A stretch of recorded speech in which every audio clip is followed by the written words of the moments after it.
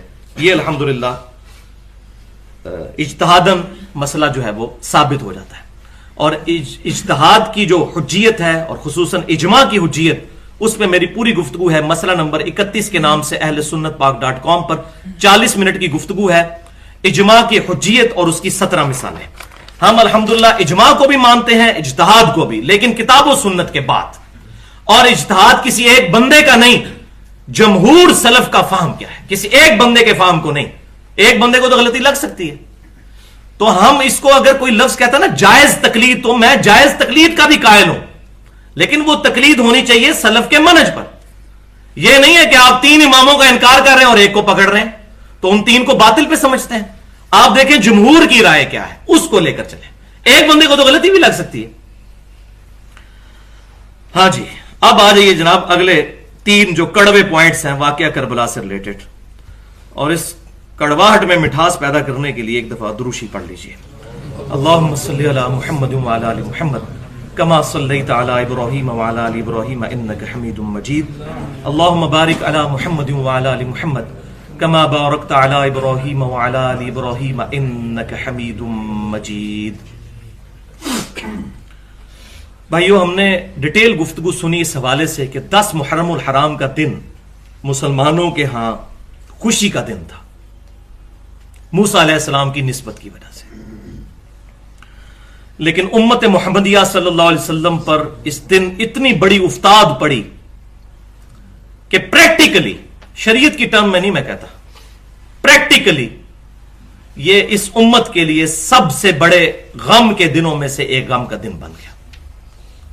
10 محرم الحرام کا دن. اور وہ کیوں؟ امام کائنات سید الاولین والآخرین شفیع المذنبین رحمت للعالمین سیدنا و مولانا امام اعظم محمد الرسول اللہ صلی اللہ علیہ وآلہ وسلم کے نواسا اور نوجوانان جنت کے سردار سیدنا حسین ابن علی رضی اللہ تعالی عنہما کی مظلومانہ شہادت مسلمانوں کے ہاتھوں 61 ہجری میں، جبکہ نبی صلی اللہ علیہ وسلم کو دنیا سے تشریف لے گئے جسٹ 50 سال گزرے تھے. 10 محرم الحرام کے دن ہوئی کربلا کے میدان میں، پیاسا فرات کے کنارے.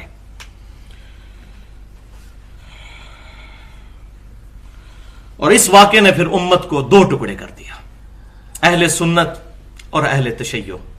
اور پھر اہل تشیع میں بھی ایگزیجریشن ہوتی چلی گئی اور اب تو پریکٹیکلی رافضی بن چکے ہیں. حالانکہ بھائیو، امام کائنات صلی اللہ علیہ وسلم نے بڑی سختی کے ساتھ اس بارے میں اپنی امت کو آگاہ پہلے ہی کر دیا تھا. غدیر خم کی حدیث میں، جو اہل سنت اور اہل تشیع کے ہاں کامن حدیث ہے، جو ہمارے منہج پہ بھی لکھی ہوئی ہے. اہل سنت پاک .com کھولیں، فرنٹ پیج پہ وہ حدیث لگی ہوئی ہے. اہل سنت اہل تشیع دونوں کے ہاں یہ کامن حدیث ہے. اور اہل سنت کے ہاں صحیح مسلم میں انٹرنیشنل نمبرنگ کے مطابق 4 ترک اس کے امام مسلم لے کر آئے ہیں، 6225، 6226، 6227، 6228. زید ابن ارقم رضی اللہ تعالیٰ عنہ کہتے ہیں کہ آپ صلی اللہ علیہ وسلم اپنے حجۃ الوداع سے واپس آ رہے تھے. مکے اور مدینے کے درمیان ایک گاؤں غدیر خم، اس پر آپ صلی اللہ علیہ وسلم نے ایک کریٹیکل خطبہ دیا. اور یہ دیکھیں، یہ خطبہ سپر سیڈ کر رہا ہے حجۃ الوداع کے خطبے کو بھی. آپ صلی اللہ علیہ وسلم کے الفاظ ہی بڑے کنکلوڈنگ سے ہیں، جیسے آپ صلی اللہ علیہ وسلم دنیا سے تشریف لے جانے والے ہیں. صحیح مسلم کے الفاظ میں پڑھ کے سناتا ہوں. اے لوگوں، آگاہ ہو جاؤ، میں بھی ایک انسان ہوں. قریب ہے کہ اللہ کا قاصد یعنی موت کا فرشتہ میرے پاس آئے اور میں اس کی دعوت قبول کر لوں. میں اپنے بعد تم میں 2 بھاری چیزیں چھوڑ کر جا رہا ہوں. ان میں سے پہلی چیز اللہ کی کتاب ہے، اس میں ہدایت ہے، اس میں نور ہے. تم اللہ کی کتاب کو پکڑو، اپنا تعلق اس کتاب کے ساتھ مضبوط کرو. اللہ کی کتاب اللہ کی رسی ہے، جو اس کو پکڑے گا ہدایت پر ہوگا، جو اس کو چھوڑ دے گا گمراہ ہو جائے گا. وَاعْتَصِمُوا بِحَبْلِ اللَّهِ جَمِيعًا وَلَا تَفَرَّقُوا، سورہ آل عمران آیت نمبر 103. اللہ کی رسی کو مضبوطی سے پکڑ لو اور فرقہ واریت میں مت بٹو. یہ مسلمانوں کو خطاب ہے، کافروں کو نہیں. فرقے بنیں گے، یہ حضور صلی اللہ علیہ وسلم نے بشارت دی تھی، پروفیسی تھی آپ کی غیبی خبر کہ بچ جانا، یہ کام ہوں گے، یہ کام نہ کرنا. یہ اس لیے نہیں تھا کہ تم فرقے بنانا، ورنہ تو صحیح مسلم میں ہے کہ قرب قیامت میں عورتیں ایسا لباس پہنیں گی کہ ننگی نظر آئیں گی. تو کیا اس کا مطلب یہ ہے کہ ہم عورتوں کو ننگا لباس بنانا شروع کر دیں؟ یہ تو خبر تھی. اسی طرح آپ صلی اللہ علیہ وسلم نے فرمایا میری امت 73 فرقوں میں بٹ جائے گی، منع کیا. اور بھائیوں یہ کیسے ہو سکتا ہے قرآن کہہ رہا ہو کہ فرقہ واریت میں مت پڑو اور حضور کہیں کہ تم فرقے بناؤ؟ بالکل غلط انٹرپریٹیشن مولویوں نے اپنی روٹی چلانے کے لیے کی ہے. اور پھر ایک فرقہ کہتا ہے باقی سارے دوست کی ہیں، بس یہ جو ہے وہ جو حق پر ہے. یہ روٹی کا سارا معاملہ ہے، فتنہ ہی سارا روٹی کا ہے.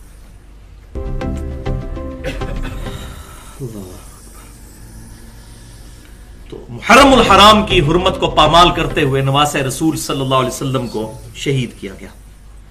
تو وہ حدیث پہلا آپ صلی اللہ علیہ وسلم نے اسی غدیر خم کی حدیث میں قرآن کے بارے میں ارشاد فرمایا، اور پھر آپ صلی اللہ علیہ وسلم نے اس کے ساتھ ارشاد فرمایا دوسری چیز میرے اہل بیت ہے، میں اپنے اہل بیت کے معاملے میں تمہیں اللہ سے ڈراتا ہوں، میں اپنے اہل بیت کے معاملے میں تمہیں اللہ سے ڈراتا ہوں. لیکن امت کوئی نہیں ڈری، کر دیا جو کچھ کرنا تھا.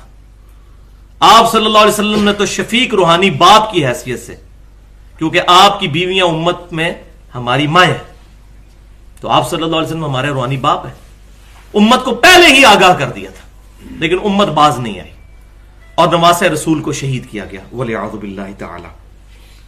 تو یہ حدیث اکثر اہل سنت کے علماء کو بھی نہیں پتا، اور جب ہم بتا رہے ہوتے ہیں کہتے ہیں مسلم میں لکھی ہوئی ہے، ہمیں تو نہیں پڑھائی گئی. آپ کو پڑھائی جائے گی بھائی؟ آپ کو تو وہ روایت پڑھائی جائے گی جو کھینچ تان کے حسن درجے کی روایت ہے. میں ضعیف نہیں کہتا، لیکن اس کے مقابلے میں بہت کمزور روایت ہے جو المستدرک للحاکم میں کتاب العلم چیپٹر میں انٹرنیشنل نمبر کے مطابق 318 نمبر حدیث ہے کہ آپ صلی اللہ علیہ وسلم نے حجۃ الوداع کے موقع پر ارشاد فرمایا میں اپنے بعد تم میں دو ایسی چیزیں چھوڑ کر جا رہا ہوں جن کو پکڑ لو گے تو کبھی گمراہ نہیں ہوگے، ایک اللہ کی کتاب اور دوسرے اس کے رسول صلی اللہ علیہ وسلم کی سنت. وہ حسن درجے کی روایت ہے. حجۃ الوداع کا خطبہ انٹرنیشنل نمبرنگ کے مطابق کتاب الحج چیپٹر میں صحیح مسلم میں جو موجود ہے اس میں صرف ایک چیز کا ذکر ہے، وہ کتاب اللہ. میں اپنے بعد تم میں وہ چیز چھوڑ کر جا رہا ہوں، انٹرنیشنل نمبرنگ کے مطابق 2950 نمبر کتاب الحج صحیح مسلم، کہ اس کو مضبوطی سے پکڑ لوگے تو کبھی گمراہ نہیں ہوگے، اور وہ اللہ کی کتاب ہے. لہذا سنت جو ہے وہ کتاب کے اندر ہی داخل ہے. اسی کتاب نے ہمیں کہا نا من یطع الرسول فقد اطاع اللہ، جس نے رسول اللہ کا حکم مانا اس نے گویا کہ اللہ کا حکم مانا. لہذا کتاب اللہ کو ماننا سنت اور حدیث کو ماننا ہے. ہمیں حاکم کی اس روایت کی ضرورت کوئی نہیں ہے.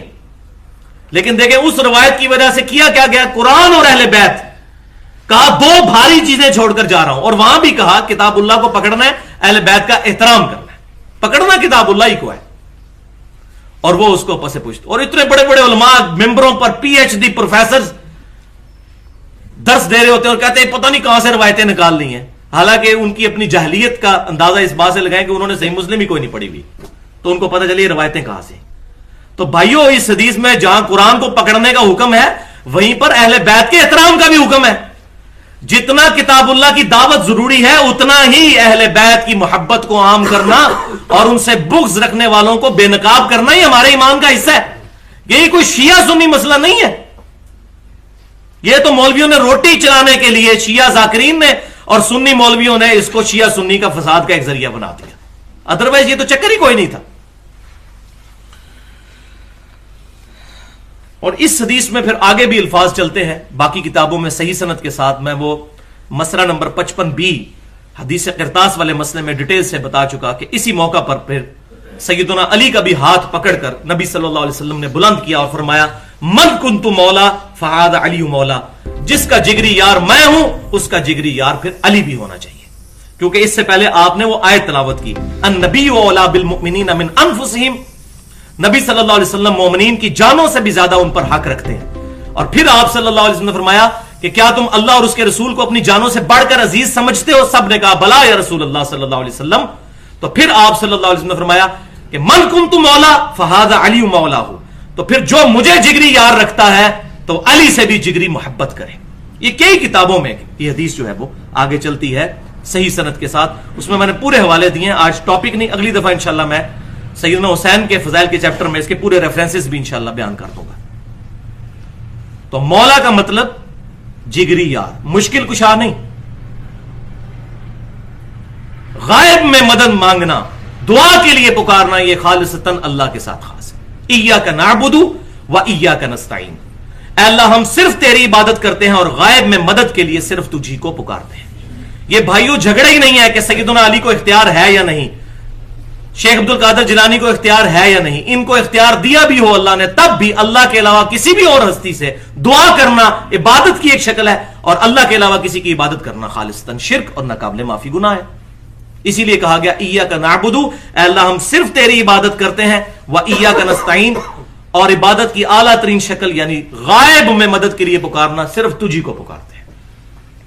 اس پہ میری ڈیٹیل کے ساتھ گفتگو ہے اہل سنت پاک .com پر, 1.25 گھنٹے کی, مسئلہ نمبر 3 کے نام سے دعا صرف اللہ ہی سے, اور ریسرچ پیپر بھی ہے 8 صفحات پر اہل سنت پاک .com پر, ریسرچ پیپر نمبر 3 دعا صرف اللہ ہی سے. اور پھر اسی کی ایکسٹینشن کے طور پر میں نے 1.5 گھنٹے کی گفتگو کی ہے مسئلہ نمبر 43 کے نام سے توسل اور وسیلہ کے صحیح احکام و مسائل, کہ کون سا توسل اور کون سا وسیلہ جائز ہے اور کون سا ناجائز ہے. اس میں نے ڈیٹیل کے ساتھ الحمدللہ یہ چیزیں ریزالو کی ہیں, اور الحمدللہ اس کی وجہ سے کئی لوگوں نے حق بات قبول کی ہے الحمدللہ. جو مولویوں نے جن کا دماغ خراب کر دیا ہے اور بات سننے نہیں دیتے ان کا معاملہ الگ ہے. باقی جن لوگوں کی قسمت میں ہدایت ہے انشاءاللہ ان کو اللہ تعالیٰ خود حق بات تک پہنچا دیتا ہے. اب بھائیو یہاں پر اسی پوائنٹ کے کانٹیکسٹ میں ایک بات یاد رکھیے کہ یزید کوئی آسمان سے نازل ہو کر آ کر تو تخت پہ نہیں بیٹھ گیا. یہ بہت بڑا دھوکہ دیا جا رہا ہے ٹی وی کے اوپر بھی کہ پتہ نہیں یزید کوئی اوپر سے نازل ہو کے تو آ کے بیٹھ گیا تھا کسی تخت پہ. اور اس کی وجہ کیا ہے؟ اگر اس کو ایکسپلور کریں گے تو پھر اور لوگوں کے نام بھی آئیں گے اور پھر اپنا فرقے کا نقصان ہوگا. تو یزید کوئی تخت پہ اللہ تعالیٰ نے نہیں اس کو اوپر سے پکڑ کے بٹھا دیا. ایک پورا سسٹم تھا جو نبی صلی اللہ علیہ وسلم کی وفات کے تقریباً 20 سے 30 سال کے دوران ایک گریجولی ڈیویشن آنا شروع ہوئی, جس کا اینڈ رزلٹ یہ بنا کہ 60 ہجری میں یزید تخت پر آیا. وہ تو نمائندہ بن کے آیا اس بگڑے ہوئے سسٹم کا. اب مجھے بتائیں دجال ڈائریکٹ آئے گا؟ ایک پورا دجالی سسٹم ہوگا جو دجال کو ویلکم کہے گا کہ آئیے جی آپ ہی ہمارے لیڈر ہیں, ورنہ اکیلا دجال آگے کیا کرے گا. اسی طریقے سے یزید جب حکمران بنا تو ایک پورا سسٹم ہے پیچھے, پوری ایک سمجھے کہ 30 سال کی 25 سے 30 سال کی ایک ڈیویشن ہے, جب جا کے 60 ہجری کے اندر اس بدماش نے حکومت سنبھال لی. تو میرے ناقص علم کے مطابق واقعہ کربلا کے اسباب کے کانٹیکسٹ میں اس امت تک جس بندے نے ٹروتھ ریویلڈ کیا ہے, سچائی کھول کر اریاں کر کے ننگی کر کے بتائی ہے, ایک عام فہم بندے تک, امت پوری پہ احسان ہے اس بندے کا. 1400 سال میں اس طرح کی محنت کی یونیک مثال کسی اور کی نہیں ملتی, اور وہ ہے مولانا مودودی رحمت اللہ علیہ, المتوفا 1979 عیسوی. اللہ تعالیٰ بحیثیت انسان ان سے جو غلطیاں ہوئی وہ معاف کریں, لیکن الحمدللہ اس حوالے سے جو ان کی خدمت ہے, وہ ایک منصف مزاج بندہ جب ان کی اس خدمت کو پڑھتا ہے تو ان کی تعریف کیے بغیر نہیں رہ سکتا. اور وہ ان کی کتاب ہے خلافت اور ملوکیت. میں اس کو کہتا ہوں یہ علمی ایٹم بم ہے, اور یہ مولانا مودودی رحمت اللہ علیہ کے حصے میں آئی خدمت, جو ڈاکٹر اقبال نے سب سے پہلے صدیوں کی گراوٹ کے بعد امت کو یہ سبق دیا کہ ملا کو جو ہے ہند میں سجدے کی اجازت, ناداں یہ سمجھتا ہے کہ دین ہے آزاد, سیکولرزم کو دین سمجھتا ہے. نمازیں تو ہمیں امریکہ والے بھی پڑھنے سے نہیں روکتے ہیں, تبلیغ کرنے سے بھی نہیں روکیں گے. آپ بسترے اٹھا کے لوٹے اٹھا کے جائیں وہاں نمازیں پڑھیں. لیکن جیسے ہی آپ ان کو کہیں گے نا کہ یہ باطل کا نظام غلط ہے، حسین بننے کی کوشش کریں گے، آپ کا گھاٹا اتر جائے گا۔ بھائیو، واقعہ کربلا کے ساتھ اہل سنت اور اہل تشیع دونوں نے ظلم کیا، دونوں نے، اور اس سے جو لیسن لرن کرنا چاہیے تھا اس کو بالکل چھوڑ دیا، اور اس کو شیعہ سنی اختلاف کا سبب مان لیا، اور پھر لڑائیاں۔ اور اب دیکھیں پاکستان میں ایک خاص مکتبہ فکر جن کو میں سمجھتا ہوں کہ ماڈرن خوارج ہیں، انہوں نے یہاں تک بات پہنچا دی کہ امام بارگاہوں پر حملے، اور پھر ان کی طرف سے مسجدوں پر حملے، اور اس وقت قتل و غارت کا جو ہے بازار جو ہے وہ گرم ہو چکا ہوا ہے۔ علمی طریقے سے کسی کی غلطی پوائنٹ آؤٹ کرنے کی بجائے ٹوائلٹس میں لکھ دیا شیعہ کافر، فلاں کافر، فلاں کافر، اور اس طریقے سے مسلمانوں کو، اہل قبلہ کو، اہل کرما کو آپس میں لڑوا دیا۔ تو وہ اپروچ بیسیکلی مولویوں نے اپنی روٹی چلانے کے لیے یہ سارے کا سارا معاملہ کیا، اور یہ فرقہ واریت کی لعنت ہے۔ اور یہاں پر میں وہ آیت کوٹ کر دوں، سورہ الانعام کی آیت نمبر 159۔ یقین کریں یہ کتاب یہ والی آیت جب کسی بندے نے پہلی بار پڑھی ہے تو وہ حیران ہو گیا کہ یار یہ قرآن میں آیت لکھی ہوئی ہے، آج تک مولویوں نے کبھی یہ پلیٹ فارم سے بیان نہیں کی اپنے، جو ہم نے اپنے منہج پہ لکھی۔ الانعام آیت نمبر 159، بسم اللہ الرحمن الرحیم، ان الذین فرقوا دینہم، بے شک وہ لوگ جنہوں نے اپنے دین میں فرقے بنائے، وکانوا شیعا، اور اپنے آپ کو گروہوں میں بانٹ لیا، لست منہم فی شیء، اے محبوب صلی اللہ علیہ وسلم آپ کا ان سے کوئی تعلق نہیں، آپ کی طرف سے تو وہ فارغ ہو گئے۔ انما امرہم الی اللہ، ان کا معاملہ کیجئے آپ اللہ کے سپرد، ثم ینبئہم بما کانوا یفعلون، پھر اللہ تعالیٰ قیامت والے دن ان کو بتا دے گا جو وہ دنیا میں کرتوت کیا کرتے تھے۔ انہوں نے اپنی روٹیاں چلانے کے لیے مسجدوں کے باہر فرقوں کے نام لکھے، مسلمانوں کی جمعیت کو توڑا، تھوڑے کو روڑا، جو پنجابی کہتے ہیں تھوڑے نو روڑا، پہلے ہی تھوڑے تھے اس کو بھی توڑ دیا۔ اور فرقہ جو ہے وہ پھر حق بات نہیں کرنے دیتا، مجبور کر دیتا ہے کہ اپنے فرقے کی حفاظت کرو چاہے حق چھپانا پڑتا ہے۔ اب یہاں پر وہ آیت ذرا سن لیجئے، اور ان مولویوں کو بھی سنائیے۔ یہ قرآن پاک میں اللہ تبارک و تعالیٰ نے انہی مولویوں پر لعنت فرمائی ہے، الا ماشاء اللہ جو اس میں نہ آتے ہوں۔ بسم اللہ الرحمن الرحیم، سورۃ البقرہ آیت نمبر 159 اور 160۔ ان الذین یکتمون ما انزلنا من البینات، بے شک وہ لوگ جو کہ چھپا لیتے ہیں وہ چیزیں جو ہم نے نازل کی ہیں، روشن، پہلے نمبر پر کتاب، دوسرے نمبر پر آپ صلی اللہ علیہ وسلم کی سنت جو صحیح حدیث سے ڈرائیو ہے، والہدا، اور ہدایت کی باتیں چھپا لیتے ہیں جو اللہ نے نازل کی ہیں۔ یہ دیکھ لیں مولوی نہیں کہتے قرآن حدیث ڈائریکٹ نہ پڑھنا گمراہ ہو جاؤ گے، اور اللہ تعالیٰ کیا فرما رہے ہیں ان کے بارے میں کہ جو چھپاتے ہیں، یہ چھپاتے کیا، یہ لوگوں کو منع کرتے ہیں۔ من بعد ما بیناہ للناس، بعد اس کے کہ اللہ نے کھول کھول کے لوگوں کو بات بتا دی تھی، ان کو تکلیف پڑ گئی اور انہوں نے لوگوں سے چھپائی۔ فی الکتاب، اپنی کتاب میں وہ باتیں اللہ نے بیان کی۔ اولئک یلعنہم اللہ، یہ لوگ ہیں جن پر اللہ کی لعنت ہے۔ وَيَلْعَنُهُمُ اللَّاعِنُونَ، اور ہر لعنت کرنے والے کی لعنت ہو ان پر کہ جو حق بات کو چھپاتے ہیں۔ إِلَّا الَّذِينَ تَابُوا، ہاں مگر جو توبہ کر لیں، لیکن خالی توبہ نہیں، وَأَصْلَحُوا، اور اپنی اصلاح کریں، اور خالی اصلاح نہیں، وَبَيَّنُوا، اور وہ باتیں بیان بھی کریں لوگوں کو کہ یہ چیزیں ہم نے چھوڑی ہوئی تھی، ہم نے آپ سے یہ بات چھپائی ہوئی تھی کہ صحیح بخاری اور صحیح مسلم میں نماز کا طریقہ کیا لکھا ہوا ہے، اور جو وہ طریقہ بتاتا تھا اس کو کہتے تھے یہ تو انگریزوں کی پیداوار ہے، بخاری اور مسلم انگریزوں نے لکھی ہے۔ اصلاح کریں اور لوگوں کو بتا بھی دیں۔ فَأُولَئِكَ أَتُوبُ عَلَيْهِمْ، ہاں ایسوں کی توبہ اللہ تعالیٰ کہتا ہے میرے ذمہ ہے، باقیوں کی کوئی نہیں۔ وَأَنَا التَّوَّابُ الرَّحِيمُ، اور میں توبہ قبول کرنے والا، رحم فرمانے والا ہوں۔ یہ دیکھ لیں یہ آیت بھی مولویوں کے بارے میں، عوام کو تو پتہ ہی نہیں کیا بات لکھی ہوئی ہے، یہ مولویوں کے اوپر لعنت کی گئی ہے نا، انہیں کو ہی بات پتہ ہے نا، عوام کو تو اپنی روٹی کھانے سے ٹائم ہی نہیں، فرصت ہی نہیں ہے، انہوں نے تو دنیا کو ہی اپنا سب کچھ مان لیا، ان کو تو پتہ ہی کچھ نہیں، اس لیے وہ قابل رحم ہے۔ میری نفرت صرف بریلوی، دیوبندی، اہل حدیث اور اہل تشیع کے ان علماء کے ساتھ ہے، سب علماء کے ساتھ نہیں، جنہوں نے امت کو توڑنے کی کوشش کی ہے۔ عوام ساروں کے ساتھ محبت ہے دلی، کیونکہ وہ تو بےچارے ہماری طرح ہیں، ہمیں بھی کچھ نہیں تھا پتا، بہت کم لوگ ہیں جو انٹلیکچوئل لیول پہ جا کے تحقیق کرتے ہیں اور ان کے لیے حق کا دروازہ کھلتا ہے.